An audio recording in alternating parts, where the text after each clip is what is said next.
कोई प्रश्न वगैरह हो तो वो देख सकते हैं अपन।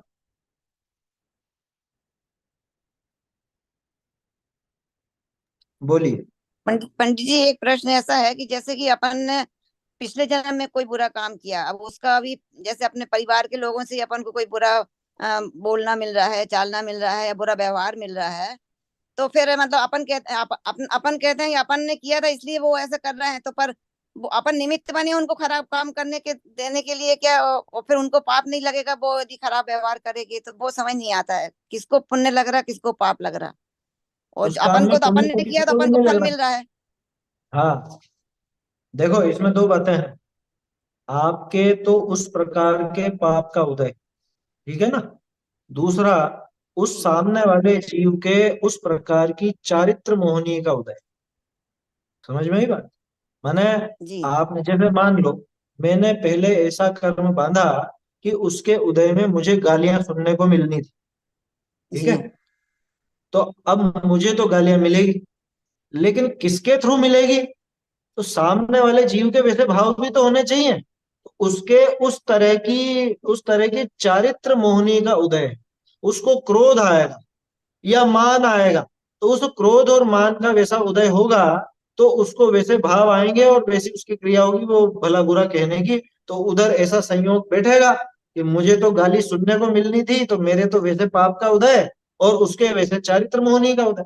अब इसमें आप कह रहे हो कि उसमें पुण्य पुण्य तो किसको भी नहीं बन रहा। न, हाँ, इतना जरूर हो सकता उसको है। पाप लगेगा क्या? मतलब अपने निमित्त से वो करा तो उसको भी पाप लग रहा है, मतलब यदि वो खराब भाव कर रहा अरे है। उसको 100% पाप लगेगा, क्यों नहीं लगेगा? वो उसके भावों का करता है, उसने अपने भाव बिगाड़े, है ना।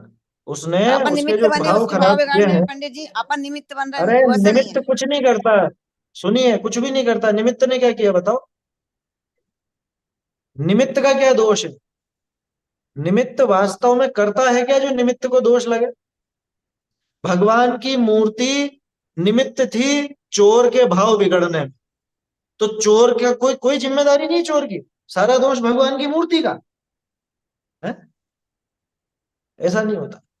आप निमित्त बने, वो अलग बात है। निमित्त तो कोई भी बनता, निमित्त को कोई दोष नहीं। क्यों? क्योंकि निमित्त वास्तव में करता नहीं होता। ये समझने लायक बात है। निमित्त वास्तव में करता नहीं होता, इसलिए निमित्त का कोई दोष नहीं। अरे मतलब उसके भी मुनिराज, कर्म का उदय हैगा, निमित्त सुन इसलिए लीजिए, उसको भी पहले ऐसे सुनिए, भाव आए पंडित जी। पहले सुनिए, पहले सुन लिया करें। आप बीच में बोलेंगे तो वो बात अधूरी रह जाएगी। जी जी मुनिराज को उपसर्ग आया, ठीक है ना। अब मुनिराज को उपसर्ग क्यों आया? वो ऊपर से जा रहा था व्यंतर, उसका विमान मुनिराज के निमित्त से रुक गया, ठीक है ना। मुनिराज के तप के प्रभाव से वो उसका विमान रुक गया। अब वो विचार करके, और इसने मेरा विमान रोक लिया, तो अब मैं इसके ऊपर उपसर्ग करूं। तो फिर व्यंतर का कोई दोष नहीं है क्या? कि मुनिराज उस व्यंतर के क्रोध में द्वेष में निमित्त बने, तो मुनिराज को दोष लगे? ऐसा नहीं होता है। इसीलिए तो कहते हैं निमित्त कुछ भी करता नहीं है। इस सिद्धांत को समझो।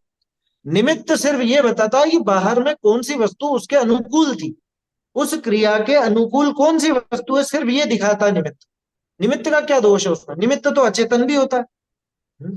अचेतन भी निमित्त बन जाता है, तो अचेतन को कर्म बंधेगा क्या? जो जीव अपने भाव बिगाड़ रहा है, जो भी भाव बिगाड़ रहा है, जैसे भी भाव वो कर रहा है, उन भावों का करता वो जीव है। इस वजह से उसको स्वयं के भावों के अनुसार पुण्य अथवा पाप का बंध होता है, ठीक है। अब ये तो बात बनी कि हमारे पाप का उदय और सामने वाले के चारित्र मोह का उदय। तो हमारी वजह से उसको ऐसा, ये भूल जाओ कि आपकी वजह से है। उसको आया उसी की वजह से, उसने ऐसा चारित्र मोहनी बांधा था ना। उसने भी तो ऐसा कर्म बांधा था ना। उसने खुद ने अपने भाव बिगाड़ करके चारित्र मोहनी कर्म बांधा, उसका उदय आया, फलस्वरूप उसके वो भाव उदय। जी। अब इसमें अपन क्या कर सकते हैं? इसमें आप समता भाव धारण करके उस कर्म को निकल जाने दो। ये अकाम निर्जरा हो गई। तो कर्म का उदय तो आया, लेकिन बदले में नया पाप नहीं बांधा। और जिसने जो भाव बिगाड़े, उसने उसके हिसाब से अपने आप जो भी पुण्य अथवा पाप जैसा भी करना था, वो उसने बांध लिया। और आप एक तरफ रह गए उससे। कर्म का उदय आया, कर्म उदय लेकर के खिर गया। हम वैसे के वैसे ही रहे, क्या दिक्कत है उसमें? है ना? तो अन्य कोई अपने से अच्छा नहीं बोल रहा है, अन्य कोई हम पर उपद्रव कर रहा है या कुछ भी कर रहा है, तो इसमें हम उसमें निमित्त हैं तो उसको दोष नहीं लगेगा, ऐसा मत समझ। उसके भावों का कर्ता वो स्वयं है, तो उन भावों का फल भी वो स्वयं भोगेगा। आया समझ में? ये अपनी वजह से आ रहा है ना, लेकिन गुस्सा उसको, अरे वो तो किसी की वजह से भी आए, गुस्सा तो वो कर रहा है ना, भाव तो वो बिगाड़ रहा है ना। हमेशा याद रखिए, अपने परिणामों मतलब अ, अपना भला बुरा तो अपने परिणामों से है ना। दूसरे के परिणाम कैसे भी हो, दूसरों के परिणाम देख देख करके रागी या द्वेषी मत होना। अपना भला बुरा अपने परिणामों से है, अपने परिणामों की संभाल करना, ये उपदेश दिया ना टोडरमल जी ने। जी। तो इसलिए वो प्रत्येक जीव अपने अपने भावों का कर्ता स्वयं होता है। उसमें कोई फर्क नहीं पड़ता कि आप उसमें निमित्त हो या किस वजह से हुआ। हाँ, कर्म का उदय तो सबके अलग अलग अपने हिसाब से है। आपका जैसा परिणमन हो रहा है, मतलब जैसी परिस्थिति बाहर में आपके साथ बन रही है, उसमें आपका पुण्य अथवा पाप वो उदय में है, तो उसके कारण वो बाहरी परिस्थिति बनती। ये भी सिर्फ व्यवहार का कथन है क्या? ये जो निमित्त निमित्तिक संबंध दिखाया जाता है पूरी तरह से व्यवहार से दिखाया जाता है। मेरे कर्म के उदय में बाहर में वैसी परिस्थिति बनी, ये भी व्यवहार का कथन। क्यों? क्योंकि कर्म का उदय कर्म के उदय में है, वस्तु वस्तु में है, मैं मुझ में हूँ। तीन अलग अलग चीजें हो गई। एक तो ये जीव, दूसरा इसका वो कर्म का उदय, वो कर्म का कर्म में, और तीसरी वो तीसरी वस्तु क्या, कि पुण्य के उदय से हमको ये मिल गया है? तो तुमको नहीं मिला है, उस वस्तु का परिणमन उसके अनुसार ही हुआ है। इधर तो तुम्हारे वैसे भाव हुए, उधर तुम्हारे वैसे कर्मों का उदय हुआ, और उधर तीसरी तरफ वो वस्तु या वो व्यक्ति वहां उपस्थित होकर के वैसा वैसा परिणमन करता है। पंडित ये जी, भक्ष्य भक्ष का पूछ सकते क्वेश्चन क्या? हाँ बोलिए। टमाटर के बारे में थोड़ा बहुत कंफ्यूजन चल रहा है। टमाटर कोई बोलता भक्ष्य है, कोई बोलता अभक्ष्य है, वो बताइए पंडित जी सही तरीके से। अब आपने तो दोनों बातें सुन ली, अब निर्णय आप कर लो। भाई टमाटर बहुबीजा है, और बहुबीजा अभक्ष्य होता है, इसलिए टमाटर अभक्ष्य ही गिनना। टमाटर किसने बताया भक्ष्य? मुनि भक्ष्य महाराज किस? लोग भी पंडित जी बोलते हैं कि वो ऐसे, तो वो समझ अब नहीं आया देखो, कैसे। मैंने तो शास्त्र के आधार से आपको बता दिया। अब आप किसी और से सुनो और क्या पंडित सुनो जी तब आगम उसमें में कहाँ कहाँ पे लिखा मिलेगा अपन को ऐसा कुछ? बहुबीजा मिलेगा, बहुबीजा, टमाटर का नाम नहीं मिलेगा। नाम तो आपको अच्छा। आलू का भी नहीं मिलेगा। जी। आलू प्याज के नाम थोड़े ना मिलते हैं शास्त्र में, आचार्य देव लक्षण देते हैं। और लौकी है ना? पंडित जी वो भी बहुबीजा कहाई है फिर क्या? लौकी क्यों नहीं? लौकी क्यों बहुबीजा है? लौकी बहुबीजा नहीं है। देखो पहले भी अपन ने कई बार ये चर्चा की है ना, आप ध्यान रखिए आप। जिनमें बीजन के घर नाही, ते फल बहुबीजा कहलाए। क्या? जिनमें बीजों के घर नहीं होते, जो बिल्कुल एक साथ इकट्ठे के इकट्ठे पूरा जैसा एक लोंदा हो ऐसे रहते हैं, उनको बहुबीजा कहा जाता है। ये क्रिया कोश में, ये बहुबीजा की परिभाषा। बहुबीजा का मतलब बहुत सारे बीज हों ऐसा नहीं है। बहुबीजा जी। मतलब जहाँ पे एक साथ पड़े हुए हैं, जिनमें घर नहीं है अलग अलग बीजों के, वो बहुबीजा कहलाते हैं। जैसे टमाटर हो गया, अमरूद हो गया, है ना, पोस्ता दाना हो गया, ये तीनों बहुबीजा के स्पष्ट उदाहरण।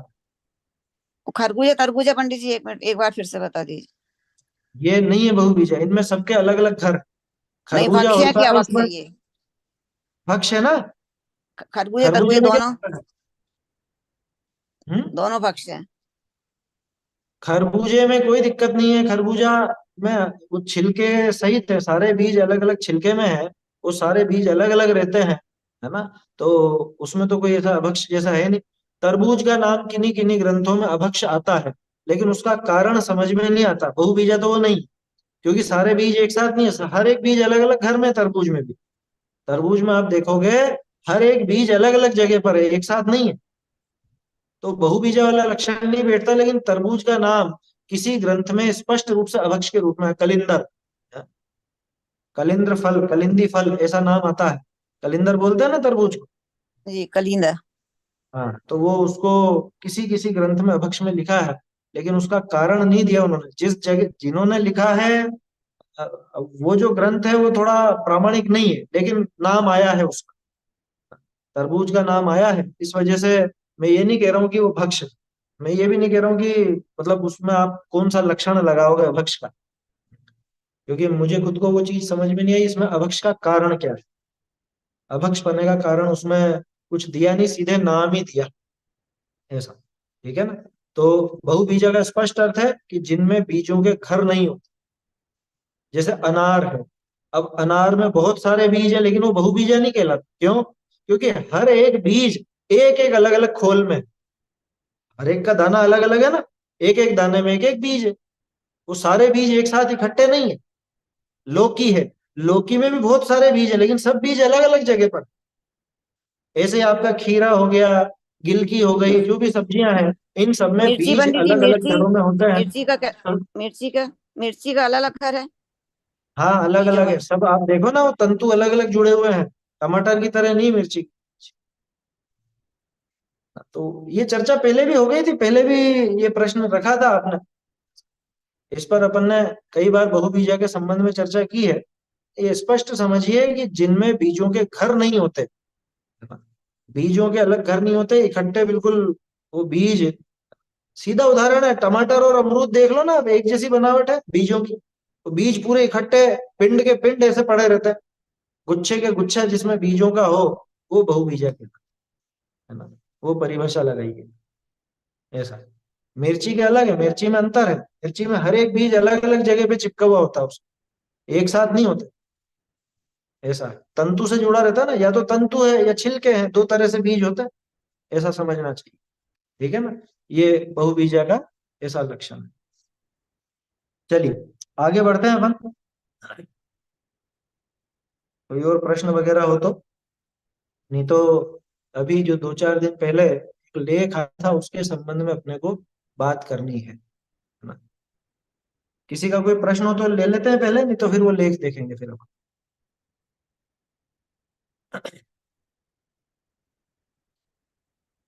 देखिए थोड़ा सा उसके संबंध में आपको एक भूमिका बता दूं। पुद्गल के जो भेद है, वो कितने प्रकार का पुद्गल होता है, ये थोड़ा सा अपन इसके माध्यम से समझेंगे। दूसरी बात कि वर्तमान विज्ञान के साथ, भौतिक विज्ञान के साथ अपनी जो क्या कहें वस्तु व्यवस्था है, या जो इसको एक अलग से नाम दिया जाता है दर्शन शास्त्र में, है ना, शायद एस्थेटिक्स कहा जाता है इसको। मैं भूल रहा हूँ नाम, बराबर ध्यान नहीं, लेकिन दर्शन शास्त्र में इसका एक नाम है प्रॉपर। मतलब ज्ञेय व्यवस्था, यानी ज्ञेय जो है वस्तु है, वस्तु है, सारी वस्तुएं जो हैं का क्या स्वरूप है, उसका निरूपण किया जाता है दर्शन शास्त्र में। तो वर्तमान विज्ञान के हिसाब से अपन देखें तो जो भौतिकी है यानी कि फिजिक्स है, फिजिक्स भी यही काम करता है। फिजिक्स भी पदार्थों को बताता है कि सारे जगत में कौन सा पदार्थ कैसा है, और फिजिक्स में बारीक से बारीक चर्चा चलती है। आजकल फिजिक्स में एक नई चर्चा चलती है, क्वांटम, क्वांटम साइंस, है ना। तो क्वांटम साइंस मतलब बिल्कुल बारीक, एकदम बारीक, बिल्कुल बारीक विज्ञान है वो जो क्वांटम साइंस है। वो बारीकी का विज्ञान है। उसके संबंध में अपने एक सहधर्मी है, रजत जी हैं, बेंगलुरु में रहते हैं, और उन्होंने एक बहुत बढ़िया लेख लिखा था। वो लेख मैंने आप लोगों को ग्रुप पर भी भेजा था, आप में से बहुत से लोगों ने पढ़ा होगा। बहुत से लोग उसमें अगर अंग्रेजी में दिक्कत है तो बीच में अंग्रेजी में भी लिखा है, उसकी वजह से शायद समझ पाए हो, नहीं समझ पाए हो। तो उसको अपन यहाँ पे देखते हैं, है ना। मैं वो ऐसा करते हैं कि लेख इस पर स्क्रीन पर ही देखते हैं, उसके आधार से चर्चा भी कर लें। देखिए, ये लेख है, इज लाइट पार्टिकल और ए वेव, यानी कि ये जो रोशनी है, प्रकाश है, ये कोई पार्टिकल है या कोई तरंग है। ये आंसर्स थ्रू जैन स्क्रिप्चर्स, यानी जैन दर्शन के अनुसार ये इन्होंने लेख लिखा है। आपको थोड़ा इनका लेखक का परिचय भी दे दूं, अभी 2-4 दिन पहले इनसे बात हुई थी। ये भी, ये इंजीनियर है, जैसे सॉफ्टवेयर इंजीनियर है, लेकिन साइंस का और ये सब का थोड़ा अच्छा अभ्यास था। और पहले अमेरिका में थे, अमेरिका में लगभग 9 साल रहे, और उसके बाद इनको ऐसा लगा कि नहीं, अपने को ये यहाँ पे तो परेशान है, परेशान का मतलब कोई अंदर से एक कमी सी लगती है ना, तो वो कमी लगती थी उनको। तो 6 साल पहले वो छोड़ करके भारत आ गए कि अपने को अपना कल्याण करना है, और वो काम यहाँ नहीं हो सकता। मतलब देखो, मुझे बहुत बहुमान आता है ऐसे लोगों का। पहले भी 2-4 साधर्मी ऐसे मिले हैं जो अमेरिका से सिर्फ इसलिए छोड़ करके आ गए कि हमको वहां पे हमारा कल्याण नहीं हो पा रहा है, तो हम ये छोड़ करके भारत आ जाते हैं। भारत में ये कल्याण अपना हो सकता है, आत्मिक कल्याण की बात है। तो ऐसा वो सोच करके अपनी नौकरी छोड़ करके यहाँ पर आ गए। अभी बेंगलोर में जॉब करते हैं, और अभी भी ऐसा विचार वो रखते हैं कि कुछ समय बाद, मतलब जल्दी से जल्दी, ये सब नौकरी वगैरह छोड़ के फुल टाइम शास्त्राभ्यास और अपने आत्मचिंतन में लगे। वो उम्र नहीं है ज्यादा, मेरी बराबर के, 39 साल की उम्र है उनकी। और बहुत अच्छा लगता है जब ऐसे साधन में मिलते हैं तो। ऐसे इन्होंने बहुत सारे लेख लिखे हैं, इसी लेख के अंत में आपको उनकी भी वो मिल जाएगी, लिंक वगैरह। तो देखिए, इन्होंने इस पर थोड़ी सी खोजबीन की है कि लाइट यानी जो रोशनी है ये क्या है, ये पार्टिकल है यानी कोई अणु वगैरह है, या कोई तरंग है। इसका जवाब हिंदी में इंग्लिश में दोनों में इन्होंने दिया है। आचार्य श्री कुंद कुंद रचित श्री पंचास्तिकाय परमागम की गाथा 76 में, देखो कहाँ कहाँ से ढूंढा है। गाथा 76 में पुद्गल परमाणु पार्टिकल, यहाँ जो पार्टिकल शब्द का इस्तेमाल किया वो परमाणु के लिए किया। ये ध्यान रखने की बात है कि ये जो परमाणु है यानी पुद्गल है, वो 6 प्रकार के, वो जो स्कंद बनते हैं पार्टिकल से मिलकर जो स्कंद बनते हैं, वो 6 प्रकार का। उसका संक्षिप्त वर्णन इस प्रकार है। विश्व में अनंत द्रव्य हैं, सब्सटेंस जिनको कहा जाता है, जिनकी 6 जाति है। पुद्गल उनमें से एक द्रव्य की जाति, यानी एक प्रकार की जाति तो पुद्गल।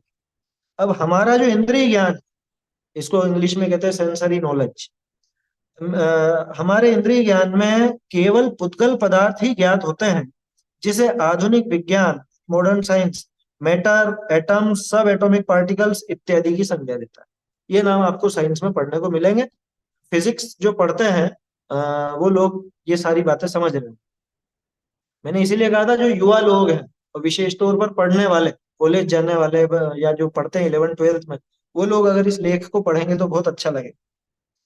देखो तो क्या कह रहे हैं, दुनिया में मतलब साइंस में जिसको मैटर, एटम, सब एटॉमिक पार्टिकल इत्यादि ये जो संज्ञा दी जाती है, ये उसी पुद्गल को दी जाती है, जिसे हम पुद्गल कहते हैं उसके ये नाम। पुद्गल एक अति सूक्ष्म परमाणु है। वास्तव में पुद्गल परमाणु ही है। विज्ञान द्वारा शोधित सूक्ष्म से भी सूक्ष्म सब एटॉमिक पार्टिकल से भी अनंत गुना सूक्ष्म है। यानी वैज्ञानिक जिसको सबसे छोटा समझते हैं, एटम बोलते हैं ना, एटम। अब एटम के 3 टुकड़े तो वो खुद ही कर देता है, न्यूट्रॉन, प्रोटॉन और इलेक्ट्रॉन। तो जिसके खुद ने टुकड़े कर दिए वो सबसे छोटा कैसे रहा? तो वास्तव में वो सबसे छोटा नहीं है। सबसे छोटा जो हम लोग उद्गल बताते हैं वो है, और वो उससे भी अनंत गुना छोटा है। किससे? उस एटम से। एक उद्गल परमाणु ऐसा है जिसके आगे टुकड़े नहीं हो सकते, और छोटे टुकड़े नहीं हो सकते। परमाणु के मुख्य गुण हैं स्पर्श, रस, गंध और वर्ण, है ना, टच, टेस्ट, स्मेल और कलर। स्कंध किसको कहते हैं? जब अनेक, अब अनेक का मतलब संख्यात भी हो सकते हैं, असंख्यात भी हो सकते हैं और अनंत भी हो सकते हैं। जब इतने अनेक उद्गल परमाणु मिल जाते हैं तो स्कंध बनता है। एक अकेला परमाणु तो इंद्रियों से जाना नहीं जा सकता है, लेकिन अनंत परमाणुओं का स्कंध इंद्रियों के द्वारा जाना जा सकता है। हम जो कुछ भी देखते हैं ये कोई एक उद्गल परमाणु नहीं है, बल्कि अनंत अनंत उद्गल परमाणु मिलते हैं, वही अपन देखते हैं। हम विश्व में जो भी देखते हैं, सुनते हैं, चखते हैं, सूंघते हैं, सुनते हैं, वे सभी पुद्गलों के समूह रूप स्कंध हैं। जैन आगम के अनुसार स्कंध के 6 भेद, ये समझने की बात है ना, ये अपने शास्त्रों की ही बात है। और सभी स्वाध्यायी जन इसको समझें, पुद्गल कितने प्रकार का होता है। और ये जो इन्होंने लिखा है ये किसके आधार से लिखा है? गोमटसार जीवकांड गाथा 603 और पंचास्तिकाय गाथा 76। ये 2 गाथाएं मुख्य रूप से, बाकी और जगह भी आपको मिलेगा। इनकी टीकाओं में पूरा विवरण। 6 प्रकार का पुद्गल याद करना बिल्कुल सरल है। अगर आपको काल के 6 नाम मालूम है, काल के भेद के, जैसे अपन देखते हैं सुखमा सुखमा, फिर आता है सुखमा, फिर सुखमा दुखमा, फिर दुखमा सुखमा, फिर दुखमा, फिर दुखमा दुखमा। बस ऐसे ही 2 शब्द याद रख लीजिए, बादर और सूक्ष्म, बस याद हो जाएगा आपको। सबसे मोटा बादर बादर, फिर बादर, फिर बादर सूक्ष्म। अब अपोजिट कर दो, सूक्ष्म बादर, फिर सूक्ष्म, फिर सूक्ष्म सूक्ष्म। वही विधि है, जैसे वो 6 काल के नाम याद कर रहे होंगे आपने, उसी तरह से ये बादर और सूक्ष्म, इन 2 के माध्यम से नाम याद रख सकते हैं। बादर बादर किसको कहते हैं? बिल्कुल सरल करके इन्होंने लिखा है, इसलिए ज्यादा समझाने की जरूरत नहीं।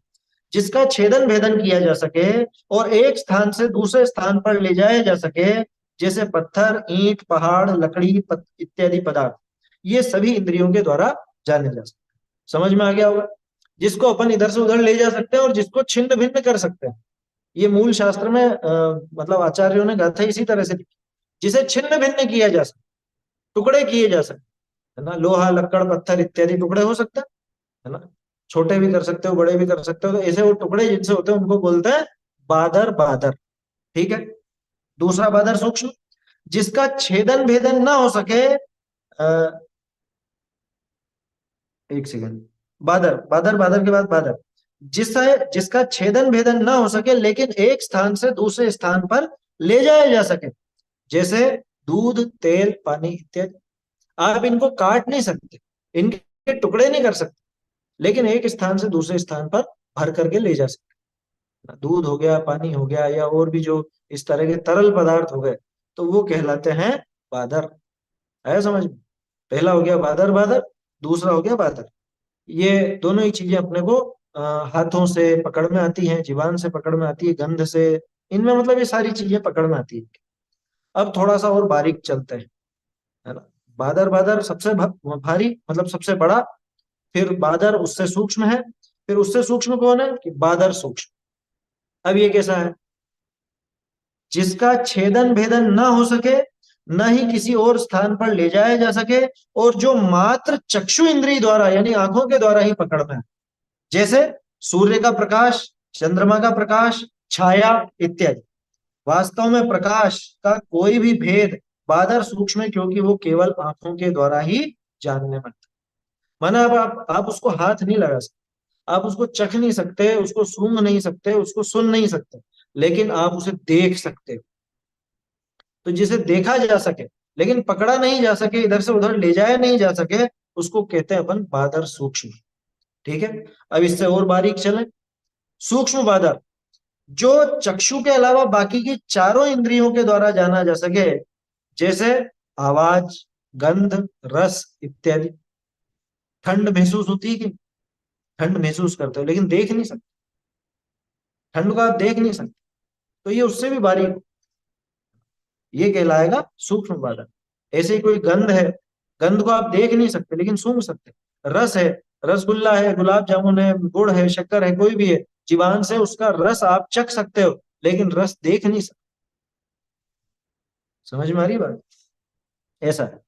तो जिसको न तो अपन पकड़ सकते हैं, और जिसको ना ही अपन बंद करके कहीं ले जा सकते हैं, और जो आंखों से भी नहीं दिखता, उसको कहते हैं अपन सूक्ष्म बादल। फिर आया सूक्ष्म, जो पदार्थ स्कंध तो है, यानी परमाणुओं का कलेक्शन, समूह तो है, लेकिन किसी भी इंद्रिय के द्वारा जाना नहीं जा सकता। ऐसे भी पदार्थ हैं, ऐसे भी पुद्गल हैं जो इंद्रियों के द्वारा पकड़ में नहीं आएंगे। हाँ, ऐसे जो पदार्थ हैं जैसे कार्बन वर्गणा, मनोवर्गणा, ये इंद्रियों के द्वारा पकड़ में नहीं आती, तो ये सूक्ष्म स्कंध है ना। है स्कंध ही, ध्यान रखना, है तो स्कंध ही, लेकिन ये सूक्ष्म स्कंध है। और सबसे आखिर में सूक्ष्म सूक्ष्म, ये मात्र एक स्वतंत्र परमाणु जो किसी भी स्कंध का भाग नहीं है, वो कहलाता है सूक्ष्म सूक्ष्म। कितना सरल कर दिया आचार्यों ने, इसी तरह से दे रखा कि जिसके टुकड़े कर सके, जिसे पकड़ सके, है ना, जिसे अपन सब तरह से ग्रहण कर सके, वो हो गया बादर बादर। उससे बारीक कि जिसके टुकड़े नहीं कर सकते लेकिन जिसको पकड़ सकते हैं, इधर से उधर ले जा सकते हैं, वो हो गया बादर। फिर उससे भी बारीक कि जिसको देख सकते हैं लेकिन पकड़ नहीं सकते, बांध नहीं सकते, वो हो गया बादर सूक्ष्म। फिर उससे भी बारीक कि जिसे देख नहीं कर सकते लेकिन बाकी की इंद्रियों के द्वारा महसूस कर सकते हैं, वो हो गया सूक्ष्म बादर। फिर उससे भी बारीक जो इंद्रियों से पकड़ में नहीं आए, ऐसे पुद्गल स्कंध जैसे कार्बन वर्गणा, मनोवर्गणा इत्यादि, वो हो गया सूक्ष्म। और सबसे सूक्ष्म सूक्ष्म कौन? पुद्गल परमाणु। जो वास्तव में पुद्गल है, जो वास्तविक पदार्थ है पुद्गल का, वो सूक्ष्म सूक्ष्म। ध्यान देने योग्य बात है कि तीनों बादर स्कंद आंखों के द्वारा जाने जा सकते हैं, और सूक्ष्म बादर बाकी चार इंद्रियों के द्वारा जाना जा सकता है, लेकिन आंख द्वारा नहीं। सूक्ष्म और सूक्ष्म सूक्ष्म किसी भी इंद्रिय द्वारा नहीं जाना जा सकता। देखो समय कम है अपने पास, इसलिए आगे के विषय पर आते हैं अपन। ये तो सरल है और समझ में भी आया होगा। इन सभी स्कंदों का विवरण प्राचीन से प्राचीन जैन आगम में मिलता है, जैसे शतखंडागम, हमारा सबसे प्राचीन शास्त्र, आज से 2100 वर्ष पूर्व का बना हुआ। पंचास्तिकाय संग्रह 2000 वर्ष पूर्व, धवला जी 1200 वर्ष पूर्व, गोमटसार जी के 1000 वर्ष पूर्व इत्यादि विभिन्न आगमों में स्कंद के इस प्रकार का स्पष्ट वर्णन मिलता है। इस भूमिका के साथ आगे चर्चा करते हैं, जिसके लिए स्कंद के बादर सूक्ष्म और सूक्ष्म बादर, इन दो के ऊपर वो बात है। लेख का विषय क्या था कि प्रकाश क्या है, प्रकाश कोई पार्टिकल है या प्रकाश कोई वेव है, तरंग है। आगे की चर्चा में आधुनिक विज्ञान, भौतिक विज्ञान यानी फिजिक्स की शोध मुख्य रहेगी, इसलिए उसके अनुरूप लेखांश मुख्यतः अंग्रेजी में होगा। पार्टिकल्स एंड वेव्स, यानी कि वो पदार्थ है, पुद्गल है या तरंग है। Quantum mechanics, i.e., the branch of physics which describes the nature of subatomic particles, divides quantum objects broadly into particles and waves. यानी भौतिक विज्ञान ज्यादातर इन दो चीजों में पदार्थों को बांटता है, या तो वो पार्टिकल हो, है ना, कोई पदार्थ हो, या फिर वो तरंगे हो। क्वांटम ऑब्जेक्ट्स खास तौर पर, है ना, क्योंकि क्वांटम फिजिक्स की बात है, एकदम बारीक। हालांकि फिजिक्स मेरा विषय नहीं है, लेकिन ये जो विषय चल रहा है ये अपने को उससे समझ में आता है, आचार्यों ने जैसा समझाया। It goes beyond classical physics. Classical physics माने जो आज तक होती है, न्यूटन न्यूटन गैलीलियो वगैरह, इन्होंने जो फिजिक्स चलाई वो क्लासिकल फिजिक्स कहलाती है। अब वो जो क्वांटम फिजिक्स है वो आज के जमाने की फिजिक्स है, बिल्कुल बारीक से भी बारीक, माइक्रोस्कोप का भी माइक्रोस्कोप वो लगा करके जिसको देखते हैं, तो उसके भी पार जाता है। विच explains the nature of microscopic objects through properties like mass, energy, momentum etcetera. यानी वजन, एनर्जी, जो समझ लीजिए एक ऊर्जा का प्रवाह होता है, मोमेंटम कुछ वो समय के साथ उसका मिलान करके चलते हैं। As physics and technology advance and microscopic particles were discovered, the general rules of classical physics ceased to apply. जो क्लासिकल फिजिक्स चलती थी वो मोमेंटम, ये अपने क्वांटम फिजिक्स के सामने आकर के बिल्कुल क्या कहें, निष्क्रिय हो गई एक तरह से, मतलब वो वहां पे काम नहीं आती। तो इसलिए क्वांटम फिजिक्स में कुछ और नई थ्योरी सामने आती। The concepts of particle and wave were established to describe the atomic and subatomic particles। तो ये जो पार्टिकल और वेव, ये दो चीजें हैं, यानी कि वो वस्तु या तरंग, ये जो विषय चला ये वास्तव में एटॉमिक और सब एटॉमिक पार्टिकल को समझाने के लिए ही ये थ्योरी चलती है। Classical physics was first discovered in depth by Newton, ये उसका थोड़ा सा इतिहास है, न्यूटन ने चलाई है in 16th century. Through Newton's three laws of motion and calculus, quantum physics was discovered primarily from 20th century onwards by scientists like Einstein, Bohr, Heisenberg, Feynman, Schrodinger and many more. ये यानी कि नवीन जो वैज्ञानिक हुए हैं उनके आधार से उन्होंने ये क्वांटम फिजिक्स चलाई है, और क्वांटम फिजिक्स के आधार पर ही ये नया भौतिक विज्ञान चल रहा है। अब पार्टिकल क्या है, पार्टिकल और वेव में अंतर समझ लीजिए। Particle generally means an actual object matter which occupy a fixed points in space and can travel with in space. यानी एक जगह से दूसरी जगह पे जा सके और कुछ जगह घेरे, उसको कहा जाता है पार्टिकल। ठीक है, उसका नाम है पार्टिकल। पार्टिकल इज मेटेरियलिस्टिक, भौतिक है वो। I it can not generally penetrate through another object without disorienting the other object. दूसरे पदार्थ को इधर उधर करे बिना वो जा नहीं सकता, दूसरे पदार्थ से टकराएगा। सीधी भाषा में मैं आपको बता रहा हूँ, मतलब अगर जो पार्टिकल है, विज्ञान की नजर में पार्टिकल उसका नाम है जो दूसरे पदार्थ से रुके, दूसरे पदार्थ को रोके।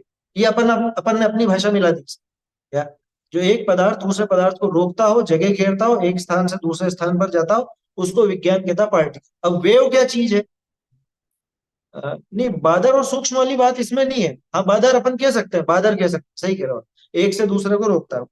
अब वेव क्या है, wave is not a particle. Wave यानी तरंग वास्तव में कोई पार्टिकल नहीं, विज्ञान की भाषा की बात चल रही, ध्यान रखना। But it is a phenomenon in which energy is transferred through the space through particles that are present within that space without the particles actually moving from their places। तो वेव क्या चीज है, तरंग क्या चीज है कि यहाँ पे जैसे यहाँ अलग अलग पार्टिकल्स, तो वो पार्टिकल इधर से इधर जाएंगे नहीं। यूं समझ लीजिए चार उंगलियां है ना जैसे, तो यहाँ हर एक के कोने पर एक एक पार्टिकल मौजूद है। तो ये पार्टिकल यही कहीं है, लेकिन वो एनर्जी का ट्रांसफर इससे इस पर, इससे इस पर, इससे इस पर होता रहता है, उसको बोलते हैं वेव। जैसे करंट है, बिजली के तार में करंट है, ठीक है ना, तो अब तार वहीं का वहीं है, लेकिन बिजली एक स्थान से दूसरे स्थान पर पहुंच। लोहा गर्म होता है जैसे। हाँ, जैसे लोहा गर्म होता है, तो वो वेव है, उसको विज्ञान कहता है वेव, यानी कि तरंग। ठीक है। तो वेव वास्तव में पार्टिकल नहीं है, लेकिन एक फिनोमेना है, यानी कि एक प्रक्रिया है जिसमें एनर्जी ट्रांसफर करती है, अ, और पार्टिकल्स उसमें एक स्थान से दूसरे स्थान पर नहीं जाते। अब अपना प्रश्न आ रहा है इस पे धीरे धीरे, प्रकाश क्या है, तरंग है या कोई वस्तु है? Due to this a wave can even penetrate through a surface without affecting the surface. एक सरफेस पर, यानी एक क्या कहें उसके, जो सतह है, सतह के ऊपर वो वेव, वो तरंग पूरी चलेगी, उस सतह को डिस्टर्ब किए बिना, और बिना उन पार्टिकलों को इधर उधर हुए बिना। जैसे अभी आपने वो लोहे का उदाहरण लिया, लोहा गर्म होता है, तो उसके पार्टिकल वहीं के वहीं है, लोहे के जो परमाणु हैं उनमें कोई अंतर नहीं पड़ रहा है, बस वो एक से दूसरे, दूसरे से तीसरे तक वो गर्मी फैल। Due to this, a wave can even penetrate through a surface without affecting the surface. Sound is a wave, which is why we can hear loud noise in another room even if the doors are closed. दरवाजे बंद होने पर भी आपको तेज आवाज दूसरी जगह भी सुनाई देती। और the rooms are separated through walls, wifi signals are waves. ये आपकी जो मोबाइल की तरंगे हैं, ये क्या है? ये वेव है। इवन स्मेल इज ए, गंध भी एक वेव है। अब प्रश्न अपना आता है लाइट, पार्टिकल और वेव। लाइट जो है, प्रकाश जो है, वो पार्टिकल है या वेव, यानी कि वो एक उद्गल है या वो तरंग है, क्या है? This question that troubled many many scientist ever ever since the double slit experiment. अब वो अपने को पता नहीं है डबल स्लिट एक्सपेरिमेंट क्या था। 1801 में वो किया गया था। Double slit experiment was conducted in 1801, around 1800 years after the first Jain scripture was written. खास बात क्या कही, 1800 साल बाद, यानी कि अपने जैन शास्त्रों में जिस बात का वर्णन इतना पहले आ चुका था, उसके 1800 साल बाद ये डबल स्लिट एक्सपेरिमेंट हुआ, और उसके आधार पर ये रिचर्ड फेनमैन है ना, it was finally proven by Richard Feynman that light, यानी light composed of photons can act as both particles and waves. Light जो है, प्रकाश जो है, वो पार्टिकल और वेव दोनों की तरह वो काम कर सकता है। There is complex mathematics around it, but it is still not conclusively established. Conclusively establishment तो तब होगा ना जब सर्वज्ञता होगी। केवल ज्ञान है ही नहीं, बेचारे वो निश्चित तौर पर कैसे कह सकते?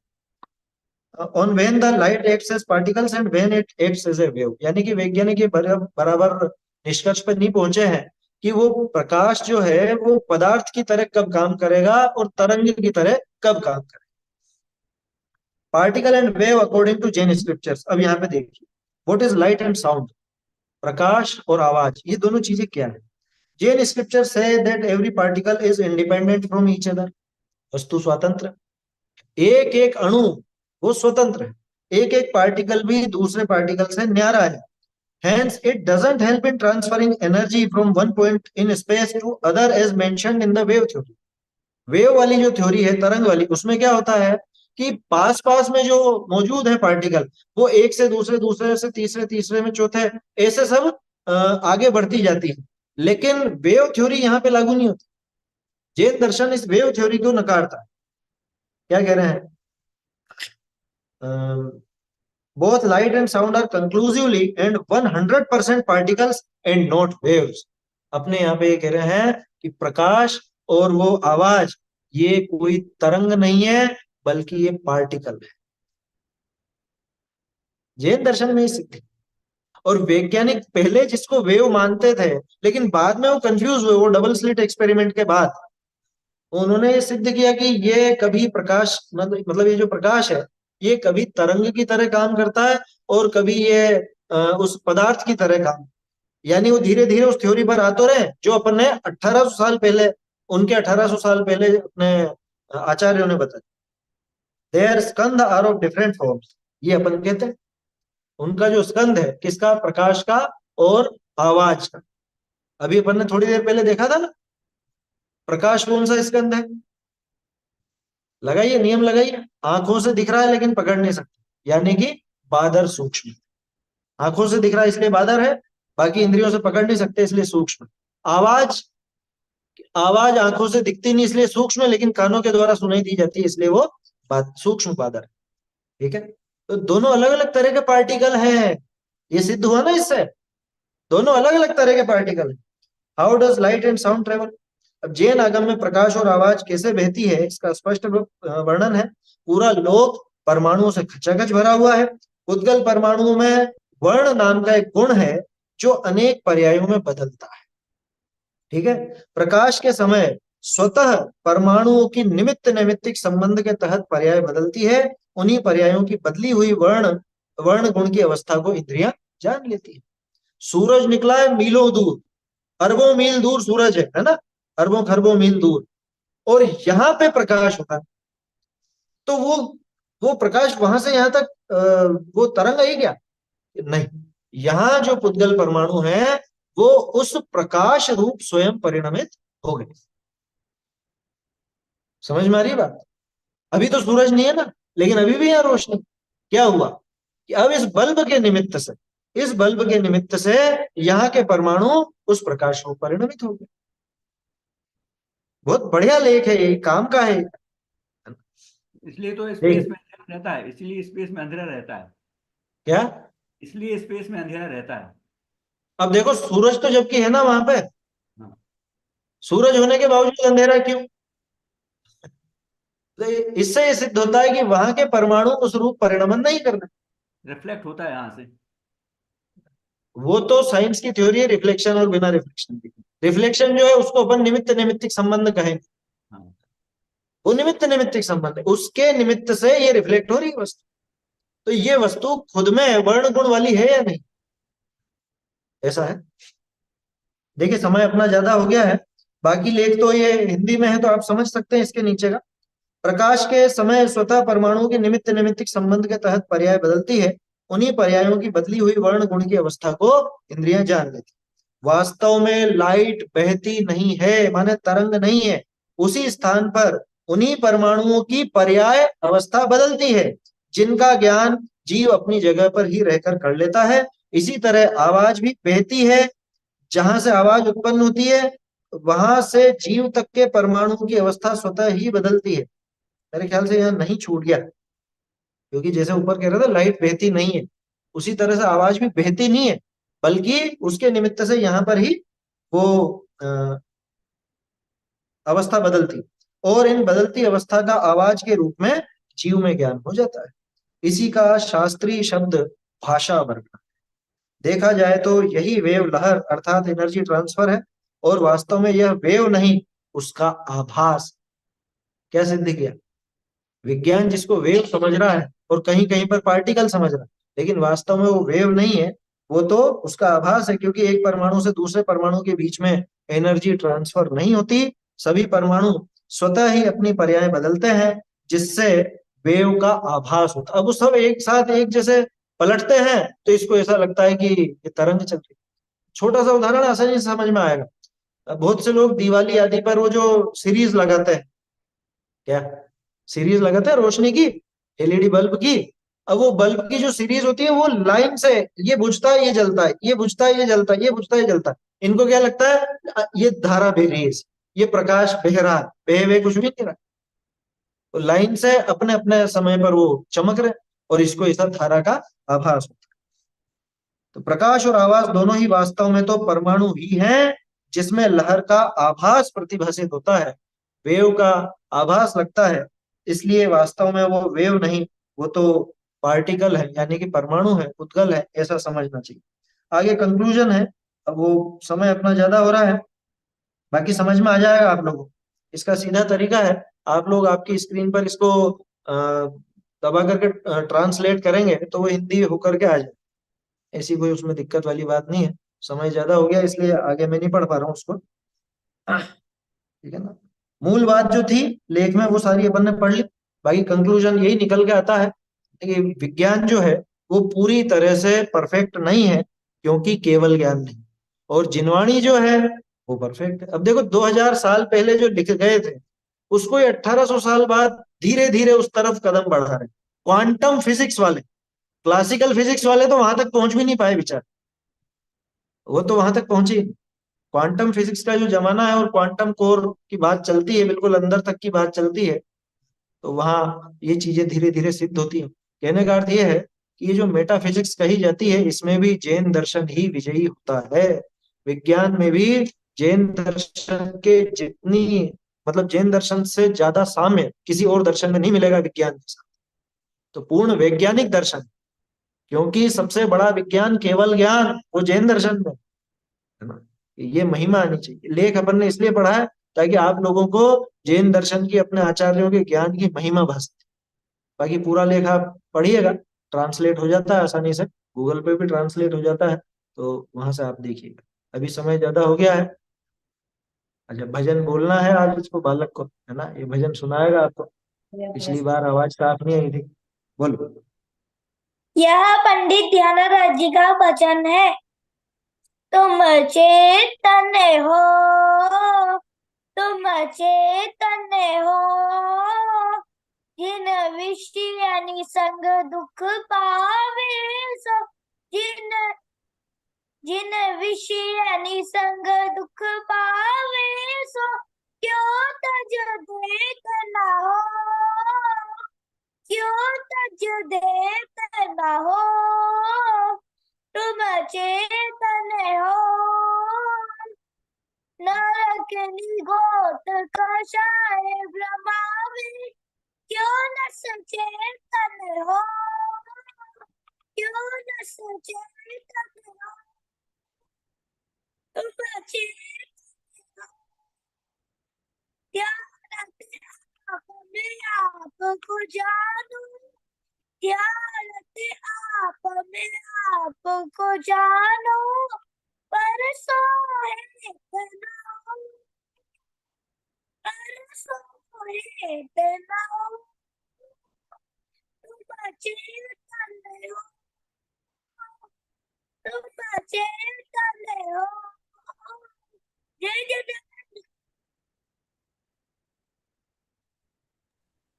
चलिए, तुम चेतन हो, जयनाथ राय जी का बढ़िया भजन है। छोटे छोटे बालक ये याद करते हैं, जयनाथ राय जी के पुराने कवियों के भजन याद करते हैं, ये खास चीज है ना। चलिए समाप्त करते हैं, बहुत समय हो गया आज।